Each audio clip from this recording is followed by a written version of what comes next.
Hello hi good morning everybody అండి. మారుతి సాహితీ channel ప్రేక్షకులకు స్వాగతం సుస్వాగతం అండి. అంతా బాగున్నారా అండి?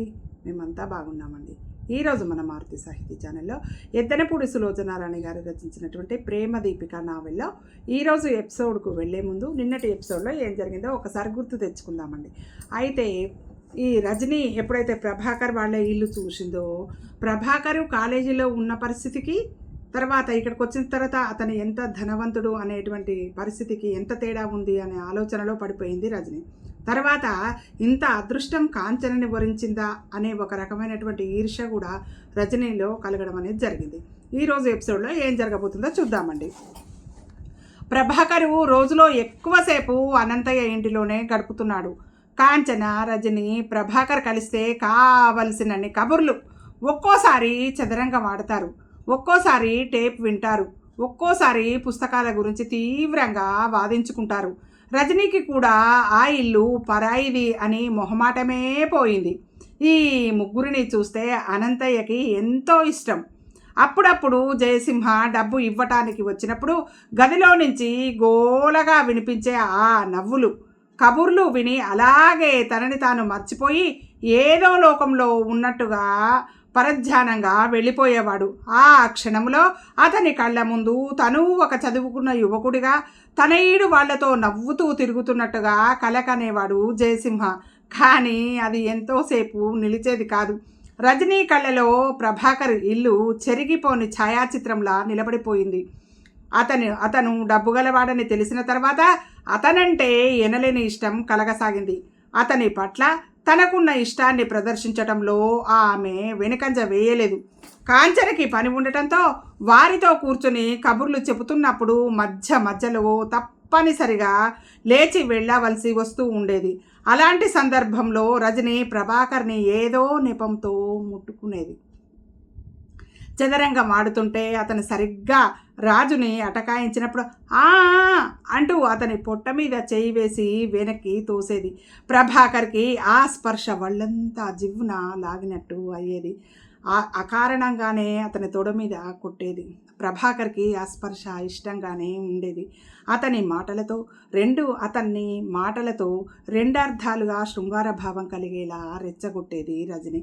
ప్రభాకర్కి మొదట అదంతా అయోమయంగాను అనిపించినా తర్వాత కుతూహలంగా అనిపించసాగింది. ఆ తర్వాత అది ఇష్టంగా మారింది. అతనికి ఇప్పుడిప్పుడే ఇంటి దగ్గర ఉంటే కాంచన స్నేహపూరితమైన మాటల కంటే రెచ్చగొట్టేటట్టు, శరీరంలో వేడిని పెంపొందించేటట్టు ఉన్న రజనీ మాటలు గుర్తుకు వచ్చేవి. రజని అతనికి ఇష్టంగానే అనిపించేది. అతని మనసు అతనికి తెలియకుండానే త్వరగా అనంతయ్య ఇంటికి వెళ్ళాలని కోరేది. రజనీతో మాట్లాడాలని ఉబలాట పడేది. రజని చాలా చురుకైన అమ్మాయి, చిలిపిదనం కూడా ఉంది. కాంచనలా సీరియస్గా ముభావంగా ఉండదు అని అనిపించేది ప్రభాకర్కి. ఇప్పుడిప్పుడు అనంతయ్య ఇంటికి రాగానే అతని కళ్ళు రజనీ కోసం వెతకటం ప్రారంభించాయి. కాంచనకి ఈ విషయాలు ఏమీ తెలియదు పాపం. ఆమె మనస్సు తేట సరస్సులా ఉంటుంది. రజనీ మాత్రం అనుక్షణం కాంచన తన పట్ల ఎలా ప్రవర్తిస్తోందా అని తరచి చూస్తుంటుంది. అంటే గుమ్మడికాయల దొంగ అంటే భుజాలు తడుముకున్నట్టు తప్పు చేసే వాళ్ళకి అనుమానాలు ఉంటాయి. చక్కగా దారిలో వెళ్ళే వాళ్ళు వెనక ముందు పక్కలకు చూసుకోరు. అదే అన్నమాట వీళ్ళిద్దరి మధ్య ఉన్న తేడా. ఆ రోజు కాంచన, రజని, ప్రభాకర్ ఊరి చివరకు షికారుకి వెళ్ళాలని అనుకున్నారు. సాయంత్రం ప్రభాకర్ వచ్చాడు. అప్పటికే రజని కూడా కాంచన కాశ్మీర్ సిల్క్ చీర కట్టుకుని తయారై సిద్ధంగా ఉంది. కాంచన నేను రాలేను అంది. ఎందుకని అన్నాడు ప్రభాకర్. బాత్రూంలో స్నానం చేసి వస్తుంటే కాలు మెలికపడి కింద పడ్డాను, నొప్పిగా ఉంది, నడిస్తే ఇంకా ఎక్కువ అవుతుందేమోనని భయంగా ఉంది అంది. అయ్యయ్యో అయితే వద్దు, మనం ఇక్కడే కూర్చొని కబుర్లు చెప్పుకుందాం అన్నాడు ప్రభాకర్. రజని ముఖం బోరుగా పెట్టింది, కానీ అంతలోనే తమాయించుకుని కూర్చుంది. రజనీ ముఖంలో ఆశాభంగం చూసిన కాంచన చిరునవ్వు నవ్వుతూ ప్రభాకర్ మీరిద్దరూ వెళ్ళిరండి అంది. వద్దు అన్నాడతను. వద్దులే కాంచన, నువ్వు లేకుండా మేము వెళితే ఏం బాగుంటుంది, అందరూ ఏమైనా అనుకుంటారు అంది రజని.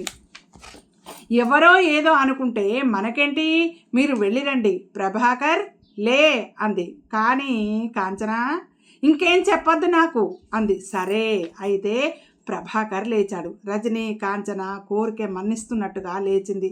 రజని కాంచన కోరిక మన్నిస్తున్నట్టుగా లేచింది. ఒక 10 నిమిషాల్లో వచ్చేస్తాం అన్నాడు ప్రభాకర్. ఇద్దరూ వెళ్ళారు. కాంచన నవ్వుకుంది. ప్రభాకర్కి ఎంత మొహమాటమో. పాపం రజని కూడా ఇంట్లో ఏమీ తోచదు కదా తనకు. కాలుగాలిన పిల్లిలా తిరుగుతుంది. ఈ కాలు నొప్పి లేకపోతే తను కూడా వెళ్ళేదే. తన కోసం వాళ్ళు ఎందుకు ఆగాలి? కాంచన ఒంటరిగా ఉండమంటే ఎనలేని సంతోషమే. ఎందుకంటే పుస్తకం తీసుకొని చదవడానికి కూర్చుంటే టైము ఎన్ని గంటలు గడిచాయో కాంచనకి తెలియదు. కాంచన అక్కడే మంచం దగ్గర క్రింద కూర్చొని చదువుకుంటోంది. కాలు నొప్పి వల్ల అలా కింద కూర్చుంటే హాయిగా ఉంది. పుస్తకం చదువుతున్న కాంచనకి టైం ఎంతైందో కూడా ఝాస లేనే లేదు. ఇంతలో ఉన్నట్టుండి లైట్ వెలిగింది. కాంచన ఉలిక్కి పడ్డట్టుగా పుస్తకంలోంచి తలెత్తి చూసింది.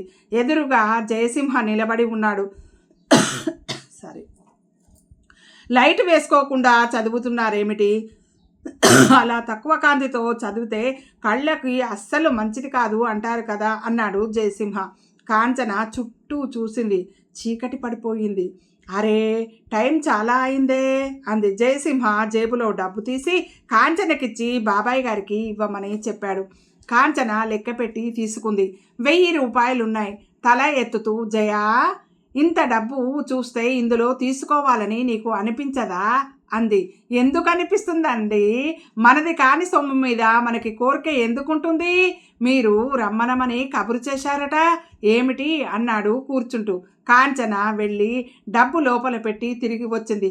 కాంచన చేతిలో పలక బలపం ఉన్నాయి.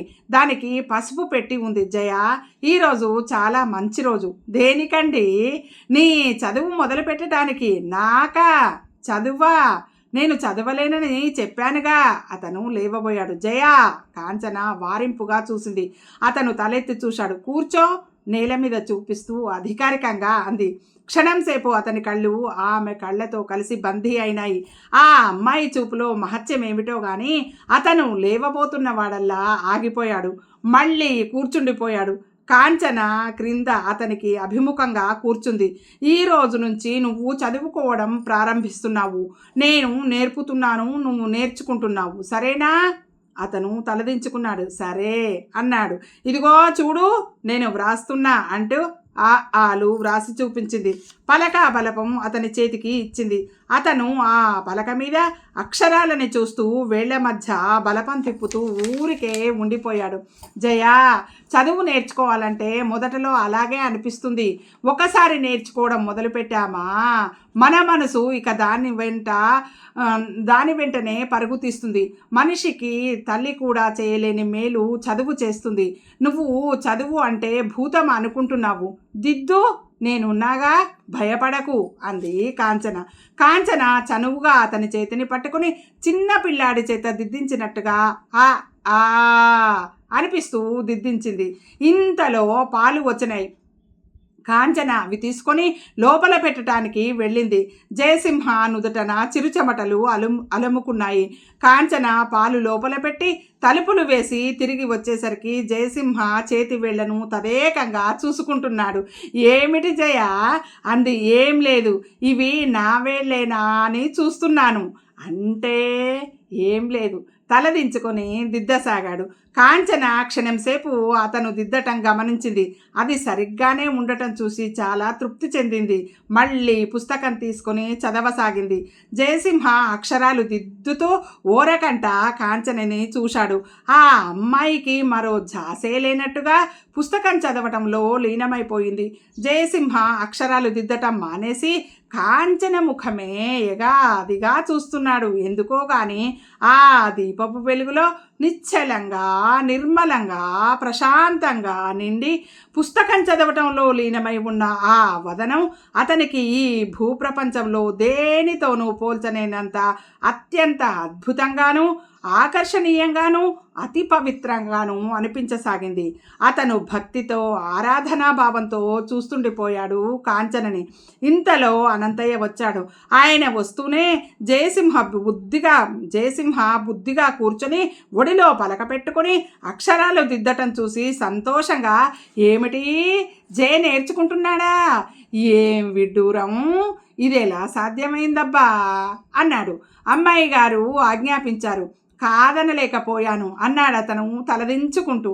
అవును రాజయ్య, కాంచన నేను కూర్చున్నప్పుడు నీ మాటే గుర్తు చేసుకుంటూ ఉంటాం. బాబాయ్ జయసింహ ఇలా ఉండాల్సిన మనిషి కాదు, అతనికి కాస్త చదువు వస్తేనా అంటుంది కాంచన. నేను అవునమ్మా అంటాను అన్నాడు ఆయన. జయసింహ తలదించుకొని ఆయన మాటలు వింటున్నాడు. ఏమిటి చల్లటి వేళ, చల్లటి మనసు గల ఈ ఇద్దరు కూర్చున్నప్పుడు తనని తలచుకుంటుంటారా? తనని గురించి ఎవరైనా మంచిగా అనుకోవటం అనేది కూడా ఉందా? తన ఈ నిర్భాగ్య జన్మకి తిట్లు తప్ప ఇంకేమైనా తెలుసా? అతని కంఠంలో ఏదో అడ్డుపడ్డట్టే అయ్యింది. కాంచన ఎంత మంచిది, మల్లెపూల సువాసన వెదజల్లటం తప్ప ఇంకేది ఎరగనట్టు, కాంచనకి మంచిగా ఉండటం తప్ప ఇంకేమీ తెలియదేమో. రజనీ ఏదమ్మా? అనంతయ్య కండువా తీసి చిలక్కొయ్యకు తగిలిస్తూ అడిగాడు. ప్రభాకర్తో వెళ్ళింది బాబాయ్ అంది కాంచన. అలాగా, కాసిని మంచినీళ్ళు ఇవ్వు తల్లి అన్నాడు ఆయన. కాంచన లేచి లోపలికి వెళ్ళింది. జయసింహ కాంచన లోపలికి వెళ్ళిందని తెలిసిన తర్వాత అనంతయ్యతో, మాస్టారు మీరు రజనీని ఎప్పుడు ఊరి నుంచి పంపించేస్తారు అని అన్నాడు. ఎందుకురా, ఆ పిల్ల నిన్నేం చేసింది అన్నాడు ఆయన నవ్వుతూ. నన్నేం చేస్తుందండి, నాకు ఆ అమ్మాయి పద్ధతి నచ్చలేదు అంతే. ఇందాక ఏమైందంటే ఏమైంది? జయసింహ ఆగాడు. ఇంత క్రితం అతను జమీందారు గారి మేడలో నుండి వస్తుంటే అక్కడ చెట్ల వెనుక తిరుగుతూ ప్రభాకర్ రజని కనిపించారు. రజని ప్రభాకర్ నడుం చుట్టూ చేతులు వేసింది, అతని భుజం మీద తల ఆనించింది. అతనేదో చెబుతున్నాడు. జయసింహకి ఒక్క ఉదుటున వెళ్ళి ఆ ఇద్దరిని చితకబాదాలి అన్నంత కోపం వచ్చిందట. అది చెప్పటానికే వేగంగా వచ్చాడు. కానీ తీరా ఇక్కడికి వస్తే దేవతల నవ్వుతూ కనిపించిన కాంచనని చూసేసరికి ఆ విషయము ఎలా చెప్పాలో అతనికి అర్థం కాలేదు. కాంచన నమ్మదు అని తెలిసిపోయింది. ఏమిటి రాజయ్య, ఏమైంది చెప్పు అనంతయ్య నిగ్గదీశాడు.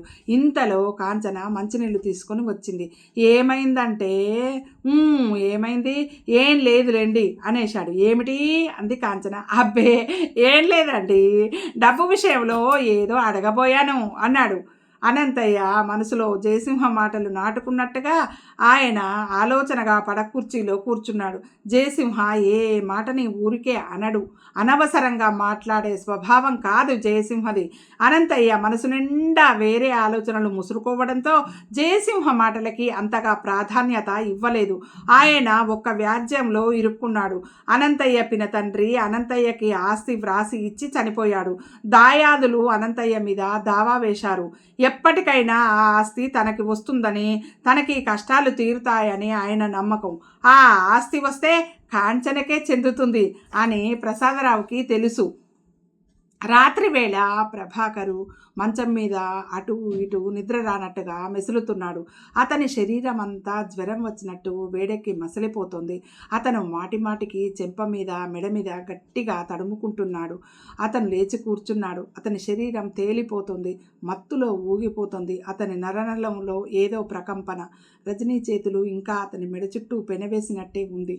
ఎంత తోసివేసినా ఆ స్పర్శ అతని నుంచి విడిపోవటం లేదు. అతనిలో కోరికే వరదలై పొంగుతోందా అన్నట్టుగా ఉంది. అసలు చాలా రోజుల నుంచి రజని అతన్ని రెచ్చగొడుతోంది. ఆ లాలింపు కవ్వింపు అతనికి ఇష్టంగానే అనిపించాయి. అందులో అతను ఊరికే ఉండిపోయాడు. ఆ రోజు సాయంత్రం కాంచన కాలు నొప్పిగా ఉందని ఇంటిలోనే ఉండిపోయినప్పుడు ఇద్దరూ షికారుకు వెళ్ళారు. ఎప్పటిలా ఊరి చివరన ఉన్న జమీందారి గారి భవనం ప్రక్క నుంచి వెళ్ళారు. అక్కడ నడుస్తుంటే రజనీ శరీరం అతనికి తగిలింది. రజనీ వెంటనే సారీ అంటూ అవతలికి జరిగింది. కొద్దిసేపయింది. రజనీ చేయి వచ్చి మెల్లగా అతని చేతిని అందుకుని అతని చేతి వేళ్ల మధ్య బంధించింది. ఇక్కడ ఏమిటో భయం వేస్తోంది బాబు అంది. ఇక్కడేం భయం, ఎవ్వరూ లేరు అన్నాడు అతను. అందుకే భయం అని నవ్వింది. అర్థం కాకపోయినా అతను నవ్వాడు. పోనీ వెనక్కి తిరిగి వెళ్దామా అడిగాడు. వద్దు, ఆ తోటలో తిరుగుదాం. రాజుగారి పాడుబడిన తోట చూపించింది. అక్కడ పాములుంటాయి. నిజంగానా? ఆగింది. మళ్ళీ ఉత్సాహంగా నడుస్తూ ఉండని. నాకేం భయం, పాపము కనిపించగానే నిన్ను గట్టిగా కౌగిలించుకొని కళ్ళు మూసుకుంటాను. ప్రభాకర్ ముఖము ఎర్రగా కందిపోయింది. అతను మౌనంగా ఉండిపోయాడు. నేనేమైనా తప్పుగా అన్నానా? గారాబంగా అడిగింది. లేదు, ప్రభాకర్ రజనిని ఆర్తిగా పిలిచింది. అతను తిరిగి చూశాడు. రజని అతని కళ్ళలోకి గోముగా చూస్తూ చెప్పింది, ఐ లవ్ యూ. రాజుని హఠాత్తుగా అతని మెడ చుట్టూ చేతులు పెనవేసి అతని ముఖాన్ని ముద్దులతో ముంచెత్తింది. కాంచనని నువ్వు పెళ్లి చేసుకుంటావని నాకు తెలుసు, కానీ నా ఇష్టము నీకు చెప్పాలని అనిపించింది. నువ్వు ఇంకా స్వతంత్రుడివే, నీకు పెళ్లి కాలేదుగా. నేను ఈ మాట నీకు చెప్పవచ్చు, నువ్వు వినవచ్చు. ఆ అధికారం మనిద్దరికీ ఉంది. అవునా? చెప్పు, నేనంటే నీకు ఇష్టమేనా? నువ్వు నన్ను పెళ్లి చేసుకోవద్దు, నువ్వు ఇష్టమని నాకు చెబితే చాలు, అంతే సంతోషం. నేను ఈ ఊరు నుంచి వెళ్ళిపోతాను, ఒక్కసారి చెప్పు అంది. నువ్వంటే నాకు ఇష్టమే ప్రభాకర్ అనేశాడు. ఆ నిమిషంలో అతనికి రజని నిజంగానే ఇష్టంగా అనిపించింది. ఆ అమ్మాయికి తనంటే ఎంత ఇష్టం లేకపోయినా ఎంత ఇష్టం ఉన్నా కూడా ఇంత చొరవ తీసుకొని చెప్పడం ఏంటి? రజని ఒక్క నిమిషం అతని వైపు చూసింది. నిజంగానా? నమ్మలేనట్టే చూసింది. నిజంగా అన్నాడు అతను. రజని వెంటనే అతని గుండెల్లో తలదాచుకొని పెద్దగా వెక్కి ఏడవసాగింది. ఏడుస్తూనే, నేనెంత దురదృష్టవంతురాలని, కాంచన లేకుంటే నువ్వు నన్నే పెళ్లి చేసుకునేవాడివి కదా. మీ పెద్దవాళ్ళు నిర్ణయం చేశారు, ఆ సంగతి నాకు తెలుసు. అయినా పర్వాలేదు ప్రభాకర్, నేను వెళ్ళిపోతాను, ఇక్కడి నుంచి దూరంగా వెళ్ళిపోతున్నాను. నీ జ్ఞాపకం గుండెల్లో దాచుకుని జీవితాంతం బ్రతుకుతాను. ప్రభాకర్, నన్ను దగ్గరికి తీసుకో, ఎలాగూ వెళ్ళిపోతానుగా అంది. రజనీ, ఎక్కడికి వెళ్తావు? ఏమిటా మాటలు అన్నాడు. రజనీని అప్పటికే అతని దగ్గరికి తీసుకున్నాడు. అతని తలలో రక్తం ఫౌంటైన్లా విరజిమ్ముతున్నట్టుగా అనిపించింది. అతనేం చేస్తున్నాడో, ఏం మాట్లాడుతున్నాడో అతనికే తెలియనట్టుగా అయ్యింది అతని స్థితి. రజని ఒక పెద్ద ప్రవాహంలా వచ్చి అతన్ని ముంచేసింది. అదే సమయంలో జయసింహ అటు నుంచి వెళ్తున్నాడు. ఆ ఇద్దరు జయసింహాని చూశారు. రజనికి ఇవ్వమంటూ ప్రభాకర్ నుండి తన శరీరం విడదీసుకుంది. ఏమిటి అన్నాడు. ఆ రౌడీ వెధవ చూశాడు మనల్ని. ఏ రౌడీ? జయసింహగాడు. ప్రభాకర్ ఉలికిపాటుగా తిరిగి చూశాడు. జయసింహ ఇటే చూస్తూ వెళ్ళిపోయాడు. వాడి చూపులు చూశావా? ఏడుశాడు. వాడు మనల్ని ఏం చేస్తాడు అన్నాడు ప్రభాకర్. ఏమో, నాకు భయంగా ఉంది. వాడు అసలే రౌడీ వెధవ అంది. నిన్ను ఏదైనా అంటే వాడు ఈ ఊరిలో బతకడు, సరేనా అన్నాడు ప్రభాకర్. రజనీకి ధైర్యం వచ్చినట్టుగా అనిపించింది. ఇద్దరు ఒకరి చెయ్యి ఒకరు పట్టుకుని అక్కడ చాలాసేపు కూర్చున్నారు. ప్రభాకర్కి రజనీ అంటే చాలా ఇష్టం అనిపిస్తోంది. ఆడపిల్లలు అంటే అలా ఉండాలి అనిపించింది. అతనికి కాంచన గుర్తుకు వచ్చింది. కాంచన మంచిది, కానీ చాలా డల్గా ఉంటుంది అనుకున్నాడు. కాంచన దగ్గర ఎప్పుడూ ఇలా ఆనందం కలగలేదు తనకి. నేను వెళ్ళిన తర్వాత ఉత్తరాలు వ్రాస్తాను, జవాబు వ్రాస్తావా అంది రజని. ఎందుకు రాయను అన్నాడు అతను. మీకు పెళ్ళైతే కాంచన రాయనిస్తుందో లేదో. మా పెళ్ళి ఇప్పుడు అవటం లేదుగా, ఇంకా ప్రధానమే అవ్వలేదు అన్నాడు అతని. అంటే ఎంగేజ్మెంట్ అనమాట. అవును కదా అంది రజని. కొద్దిసేపు అయిన తర్వాత ఇద్దరూ లేచారు. రజని మరోసారి అతని చెంప మీద ముద్దు పెట్టుకుంది. నువ్వంటే నాకు ఇష్టం, నువ్వు నన్ను పెళ్లి చేసుకోని అవసరం లేదు అంది. ప్రభాకర్ రజనిని అనంతయ్య ఇంటి దగ్గరకు తీసుకొచ్చి వాకిట్లోనే వదిలి వెళ్ళిపోయాడు. అతను ఇంటికి వచ్చినా తోచలేదు. అతని శరీరం రజనీ స్పర్శ కోసం విలవిలలాడుతోంది. నేనంటే ఇష్టం ఉన్న రజనీని పెళ్లి చేసుకోవటం న్యాయం. కాంచన ఏనాడు ఇలా తన ఇష్టాన్ని ప్రకటించలేదే. అంటే కాంచనకి తనంటే అంత ఇష్టం లేనట్టే కదా అనుకోసాగాడు.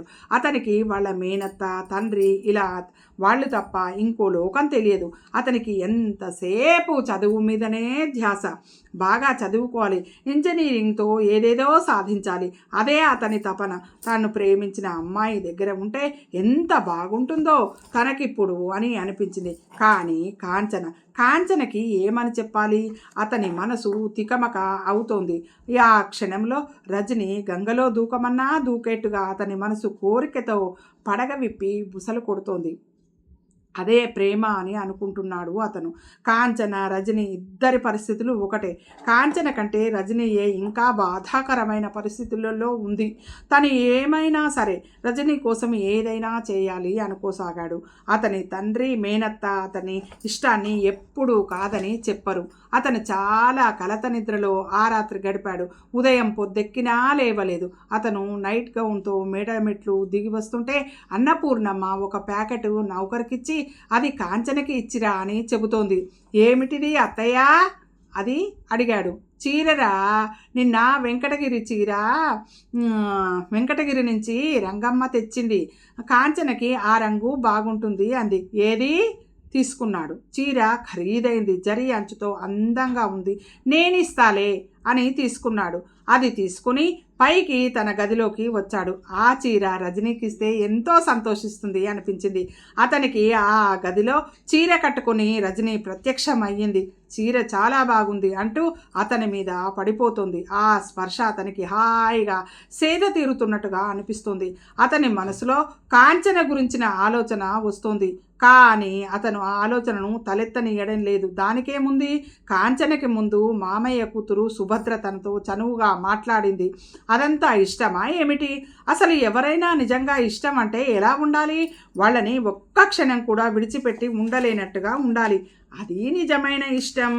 తనకి కాంచన మీద ఎప్పుడూ అలా అనిపించలేదు. రజనీ పేరు చెబితే ఇప్పుడు అలా అనిపిస్తోంది. అతను తల పట్టుకున్నాడు. తను సరిగ్గా ఆలోచిస్తున్నాడా? సరిగ్గానే ఆలోచిస్తున్నాను అని నిశ్చయం చేసుకున్నాడు. అప్పుడు అతని మనసుకు శాంతంగా అనిపించింది. జయసింహ తనని రజనీని చూశాడు. ఇంటి దగ్గర చెప్పాడా? వీళ్ళు తనని నిలవేస్తే అంటే నిలదీసి అడిగితే ఏమని చెప్పాలి? కాంచన చాలా మంచిది, తనని బాగా అర్థం చేసుకుంటుంది. రజనీ అంటే ఇష్టమని చెప్పేస్తే అదే నయం, ముమ్మాటికి అదే మంచి పద్ధతి. అతనికి అదే ఉత్తమంగా అనిపించసాగింది. కాంచన చాలా మంచిది, కాంచనని మోసం చేయకూడదు, ఆ అవసరం తనకి లేదు అనుకోసాగాడు ప్రభాకర్. ఈ విధంగా మలుపు తిరిగిందండి ఈరోజు నావెలు. ఈరోజు ఎపిసోడ్ విన్నాం కదండి. ఈ ఎపిసోడ్ మీకు నచ్చినట్టయితే లైక్ చేయండి, షేర్ చేయండి, మన మారుతి సాహితీ ఛానల్ని సబ్స్క్రైబ్ చేయండి. మనందరం ఆనందంగా, ఆరోగ్యంగా, సుఖంగా, సంతోషంగా ఎల్లవెళ్ళలా ఉండాలని మనస్ఫూర్తిగా కోరుకుంటూ మీ అందరి లైక్లు, షేర్లు, కామెంట్లు ఎల్లప్పుడూ కోరుకునే మీ మారుతి సాహితీ ఛానల్ అండి. నెక్స్ట్ ఎపిసోడ్లో మళ్ళీ కలుసుకుందామండి. ఉంటానండి.